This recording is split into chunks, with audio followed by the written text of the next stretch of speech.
ఏపీలో అసెంబ్లీ ఎన్నికలు సమీపిస్తున్న వేళ వైసీపీ అధినేత జగన్ పక్కా వ్యూహాలతో ముందుకెళ్తున్నారు. ఇందులో భాగంగానే జనసేనాని పవన్ కళ్యాణ్ కు గట్టి షాక్ ఇవ్వాలని నిర్ణయించినట్టుగా తెలుస్తోంది. పవన్ కళ్యాణ్ రాబోయే అసెంబ్లీ ఎన్నికల్లో పిఠాపురం నుంచి పోటీ చేస్తారని జోరుగా ప్రచారం జరుగుతోంది.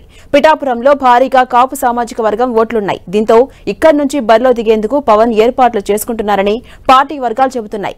ఇక పవన్ కళ్యాణ్ కు పోటీగా కాపు సామాజిక వర్గ ఉద్యమ నాయకుడు ముద్రగడ పద్మనాభం ఫ్యామిలీ నుంచి ఒకరిని పోటీకి దించాలని వైసీపీ ప్రణాళికలు రచిస్తున్నట్టుగా తెలుస్తోంది. ఇక మొదట్లో ముద్రగడ వైసీపీలోకి వస్తారని ప్రచారం జరిగింది. కానీ మధ్యలో జనసేన నేతలు ఆయన్ను పార్టీలోకి ఆహ్వానించడంతో ఆగిపోయారు. కానీ జనసేనాని తీరుతో ఆయన మళ్లీ పునరాలోచనలో పడినట్టుగా తెలుస్తోంది. పిఠాపురం వైసీపీ ఇన్ఛార్జిగా ఇప్పటికే కాకినాడ ఎంపీ వంగా గీతను వైసీపీ ప్రకటించింది. కాగా తాజా రాజకీయ పరిణామాల నేపథ్యంలో అక్కడ ముద్రగడను పోటీలో దింపి పవన్ కళ్యాణ్ కు చెక్ పెట్టాలి అనేది వైసీపీ వ్యూహంగా కనిపిస్తోంది. ఇక వైసీపీ పిఠాపురం ఇన్ఛార్జి వంగా గీతకు సీఎంఓ ఆఫీస్ నుంచి పిలుపొచ్చింది. పిఠాపురం ఇన్ఛార్జిని మార్చే దిశగా అధిష్టానం ఆలోచనలు చేస్తోంది.